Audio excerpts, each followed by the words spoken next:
Red book పరంగా మేము వెళ్ళాలి అనుకుంటే ఈరోజు వైఎస్ఆర్సీపీ నాయకులు ఎవరు రోడ్ల మీద తిరగరండి. ఇందులోని కక్షపూరితంగా ఎన్డీఏ గవర్నమెంట్ చేయాలి అనుకుంటే వైఎస్ఆర్సీపీ నాయకులు ఎవరు కూడా బయటకు తిరగలేరు. హోమ్ మినిస్టర్ గారు, నువ్వు కాదు ఇంకా కొన్ని 100 తరాలు వచ్చినా కూడా ఈ భారత రాజ్యాంగం నీ దయాదాక్షిణ్య వల్లనో, నీ లీడర్ చంద్రబాబు నాయుడు దయాదాక్షిణ్య వల్లనో, లేకుండా ఉంటే నీ లోకేష్ దయాదాక్షిణ్య మీద నడవడం లేదు. గుర్తుపెట్టుకో, we all are empowered by this constitution of India.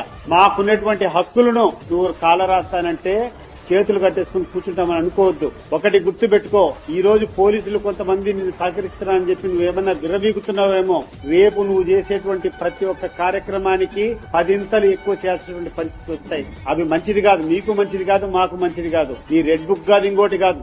ఎప్పుడైనా నేను ఒకటే చెప్తా, ఎవరము కూడా ఒక లైన్ దాటిపోకూడదు. భారత రాజ్యాంగం, భారత రాజకీయాలు ఒక సున్నితమైనటువంటి అంశం. ప్రతి ఒక్కరికి కొన్ని హక్కులు ఉంటాయి, కొన్ని రైట్స్ ఉంటాయి. అపోజిషన్ పార్టీలో ఉండేటప్పుడు పోరాటం చేయడం మామూలే, కానీ దాన్ని హుందాగా స్వీకరించాలి. నేను విమర్శించినప్పుడు ఆ విమర్శను సద్విమర్శగా తీసుకోవాలా, అంతేగాని నేను అన్నాను నువ్వు లోపలేస్తావంటే మీ నాయన జాగిరా, ఇది హోమ్ మినిస్టర్ నాయన జాగిరా, లేకుంటే లోకేష్ నాయన జాగిరా, లేకుంటే చంద్రబాబు నాయుడు జాగిరా? నేను I'm a proud citizen of this country, I'm the citizen of India, I have my own constitutional rights. This constitution will protect me.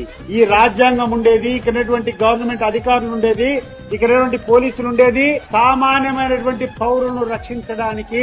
అంతే తప్పితే అధికారంలో ఉండే వాళ్లకు, వాళ్ళ యొక్క అడుగుజాడలకు, వాళ్ళు చెప్పేటువంటి తప్పులు చేయడానికి కాదు అని చెప్పి నేను గుర్తు చేస్తున్నాను. Download ShareChat.